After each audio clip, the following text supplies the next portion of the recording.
స్కూల్కి రాగానే మంచి ఇంగ్లీష్ మాట్లాడితేనే మంచి స్కూల్ అనే ఒక భావన ఉంది.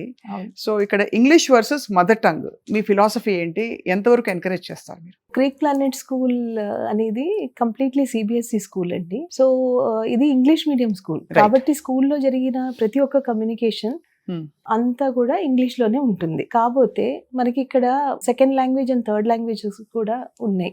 సో ఆ second language and third language ఒక హిందీ గానీ తెలుగు క్లాసెస్ ఉంటాయి, సంస్కృత్ కూడా ఉంటుంది. ఆ క్లాసెస్ లో పర్టికులర్ గా వాళ్ళు ఆ లాంగ్వేజ్ లో మాత్రమే మాట్లాడాలి. లైక్ హిందీ సబ్జెక్ట్ క్లాస్ ఉన్నప్పుడు హిందీలో మాత్రమే వాళ్ళు టీచర్ స్టూడెంట్స్ గానీ పియర్స్ మాట్లాడాలి. అదొక రూల్ స్కూల్లో. అలాగే తెలుగు క్లాస్ జరిగేటప్పుడు అంత కాన్వర్సేషన్ టీచర్ పిల్లల మధ్య అండ్ ఇతర పిల్లల మధ్య కూడా తెలుగులోనే మాట్లాడతారు. సో ఇలా ఏంటంటే మనము ఏ లాంగ్వేజ్ క్లాస్ లో ఆ లాంగ్వేజ్ ఒక ప్రాధాన్యత కూడా ఇస్తూ we are cultivating this kind of culture.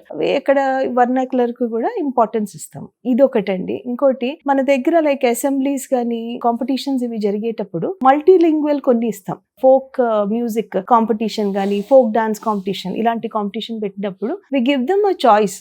మీరు మీ మదర్ టంగ్ లో ఉన్న సాంగ్ కూడా ఎంచుకోవచ్చు ఆర్ బేబీ. So they come up with vernacular languages also. So మాకు స్కూల్లో ఏంటంటే ఈ second and third language and English language కాకుండా ఈవెన్ వర్నాక్యులర్ ఇండియాలో ఉన్న డిఫరెంట్ లాంగ్వేజెస్ కూడా దే కమ్ అప్ విత్.